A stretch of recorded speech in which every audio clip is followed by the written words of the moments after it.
Hi friends, तो हम लोग अब बढ़ते हैं आय के भेद के बारे में कि आय के भेद क्या है और किस प्रकार से हैं। तो आय के जो भेद होते हैं, भेद जो है प्रत्यक्ष आय और अप्रत्यक्ष आय। ठीक है। तो व्यक्ति के द्वारा अर्जित धन से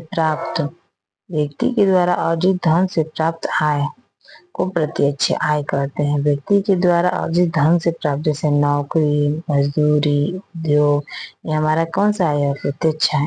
और दूसरा जो है अप्रत्यक्ष आय जो होता है वो क्या है? वो है व्यक्ति के द्वारा अर्जित ना होकर किसी अन्य माध्यम से प्राप्त हो। जैसे अप्रत्यक्ष आय, जैसे निःशुल्क शिक्षा, निःशुल्क वाहन, पैतृक संपत्ति, इसको क्या कहेंगे? अप्रत्यक्ष आय। जो निःशुल्क हमको प्राप्त हो उसको अप्रत्यक्ष, और जो हमको जो नौकरी, मजदूरी, उद्योग से प्राप्त हो उसको प्रत्यक्ष। ठीक है। प्रत्यक्ष आय गृहिणी स्वामी द्वारा अर्जित धन ही प्रत्यक्ष आय है। जैसे व्यापार, नौकरी, ब्याज, ये सब व्यापार, नौकरी अगर हम कर रहे हैं तो हमारा जो आय प्राप्त होगा उसको प्रत्यक्ष आय कहेंगे। अप्रत्यक्ष या वो आय है जो हमें प्रत्यक्ष रूप से तो प्राप्त नहीं होता वरन अन्य तरीके से मिलती है, उसे अप्रत्यक्ष आय कहते हैं। विरासत, निःशुल्क सुविधा आदि। तो आय के अर्जन के बारे में समझ लेते हैं कि आय का उपार्जन किस प्रकार से होता है। तो आय का उपार्जन दो प्रकार से होता है, उपार्जित आय, दूसरा अनुपार्जित आय। उपार्जित आय क्या होती है? तो उपार्जित आय वो होती है, देखिए आय का उपार्जन के बारे में समझ रहे हैं तो पहला उपार्जित आय, दूसरा अनुपार्जित आय। ठीक है। तो व्यक्ति स्वयं प्रयत्नशील रहता है। उपार्जित आय व्यक्ति स्वयं प्रयत्नशील रह के ही वह उपार्जित आय को प्राप्त करता है। अनुपार्जित आय व्यक्ति दूसरों पर आश्रित होता है। अनुपार्जित आय में यही है कि व्यक्ति खुद कुछ नहीं करेगा, दूसरा व्यक्ति कार्य करेगा, वो उस पर डिपेंड रहता है, उसे अनुपार्जित आय कहते हैं। उपार्जित आय में व्यक्ति स्वयं प्रयत्न करता है। ठीक है। परिणाम स्वरूप आय की प्राप्ति करता है व्यक्ति स्वयं। और इस प्रकार से, और देखिए अनुपार्जित आय के बारे में देखिए, तो अनुपार्जित आय में व्यक्ति दूसरों पे स्वयं प्रयत्न न करके दूसरों पे आश्रित होता है बिना परिश्रम के। पैतृक धन, संपत्ति, लॉटरी, उपहार इसके अंतर्गत। मतलब पैतृक धन है, मान लिया हमारे पास संपत्ति या हमारी लॉटरी लग गई या हमको उपहार के रूप में मिल गया तो वो अनुपार्जित आय कहलाएगा।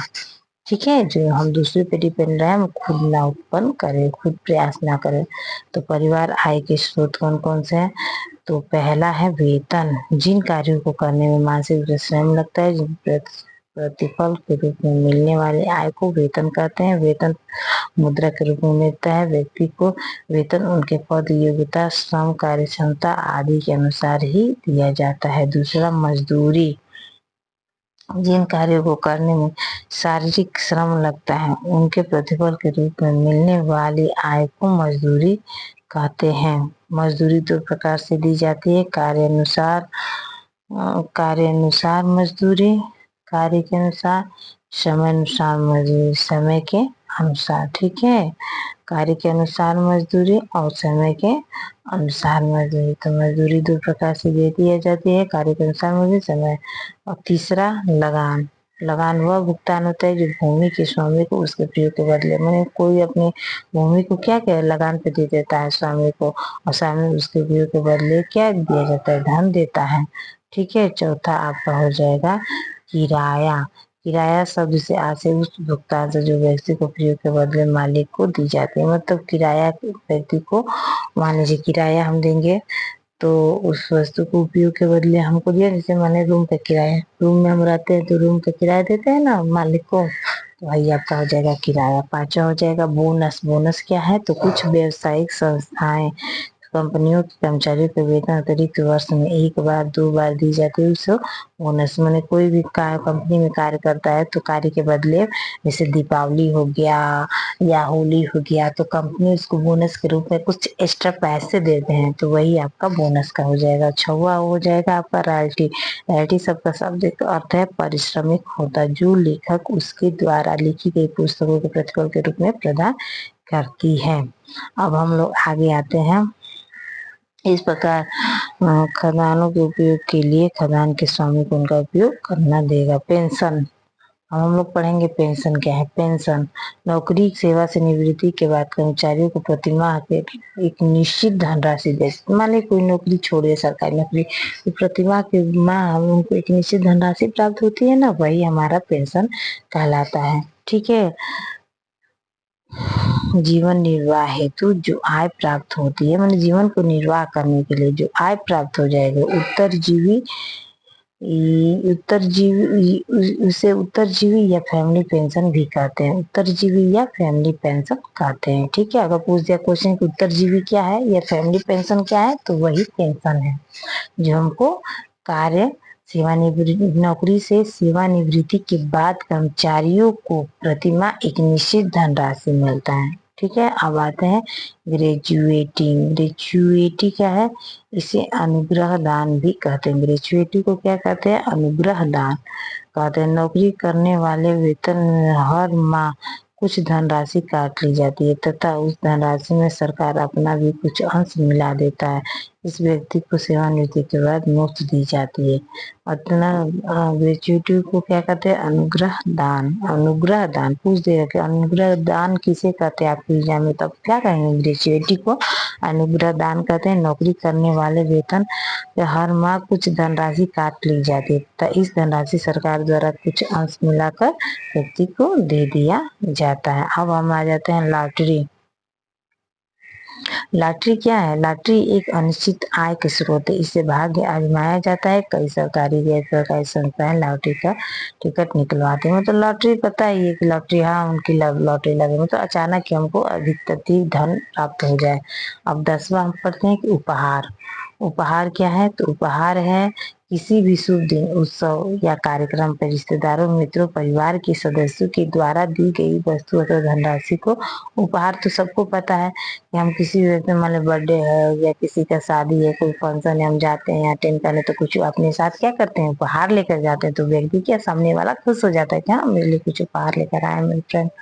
अब देखिए छात्रवृत्ति क्या है, मेधावी व गरीब छात्रों, ठीक है, मेधावी व गरीब छात्रों को शिक्षा जारी करने के लिए कई बार सरकारी तथा कई गैर सरकारी संस्थाओं द्वारा धनराशि प्राप्त की जाती है। इसे छात्रवृत्ति कहते हैं।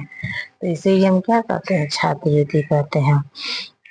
अब चलिए बढ़ावा भत्ता किसे कहते हैं। कर्मचारियों को वेतन के अतिरिक्त कई बार भत्ते दिए जाते हैं जो कि निश्चित मद के लिए जाते हैं। इससे महंगाई भत्ता, मकान भत्ता, नगर भत्ता, प्रशिक्षण भत्ता, यात्रा भत्ता, यानी भत्ते के कई प्रकार हैं। तो इस प्रकार हम लोगों ने समझा। अब हम लोग देख लेते हैं आगे क्या है। आगे है तीसरा, बीमारी तथा दुर्घटना में प्राप्त राशि। देखिए बीमारी दुर्घटना, कुछ संस्थाएं सरकारी सरकारी निजी आदि में कार्य करने वाले कर्मचारियों को बीमार पड़ने अथवा दुर्घटना पर इलाज हेतु आर्थिक सहायता प्रदान की जाती है। ठीक है। और मैंने बीमार हो गए तो हमको उस कंपनी द्वारा कुछ आर्थिक सहायता जरूर मिलती है। चौथा, पैतृक संपत्ति। मतलब पैतृक संपत्ति में आपका हो जाए, किसी भी व्यक्ति के माता पिता की मृत्यु के बाद उसके उत्तरदारी उसके संपत्ति प्राप्त हो जाती है। संपत्ति जमीन जायदाद, दुकान, जेवर, वस्तुएं आदि के रूप में प्राप्त होती है। ठीक है। अब 15वां है ब्याज। ब्याज क्या होते हैं, पूंजी के विनियोग के द्वारा जो धनराशि प्राप्त होती है उसे ही ब्याज कहते हैं। मान लीजिए ब्याज तो पता ही है, मान लीजिए कोई हम मूलधन देंगे, धन देंगे किसी को, तो धन के प्रति वो हमको 6 महीने में अगर रिटर्न करेगा तो 6 महीने के लिए 5% के रूप दर से, 10% की दर से हमको क्या करेगा, ब्याज देगा उस धन पे। वही हमारा ब्याज कहलाता है। 16 नंबर है लाभ या लाभांश। मतलब उत्पाद में शासी व्यक्ति जोखिम उठाने के परिणाम स्वरूप जो आय प्राप्त होती है वो लाभ कहते हैं। और लाभ उपयोग की प्रवृत्ति शासी व्यक्ति उत्पादन को कुशलता पर निर्भर करते हैं। यह लाभ या हानि दोनों पर भी संभावना होती है। मतलब कोई भी कार्य करने में अगर जोखिम उठाएंगे तो हमको क्या होगा, लाभ तो प्राप्त होगा। तो वही हम लोग को लाभ है। अब हम अगले टॉपिक में पढ़ेंगे मनी मैनेजमेंट का पार्ट 2। तो मनी मैनेजमेंट किस प्रकार से होती है। तो मेरे चैनल को प्लीज सब्सक्राइब करिए। आपका एक सब्सक्राइब मेरे लिए बहुत कीमती है। तो धन्यवाद।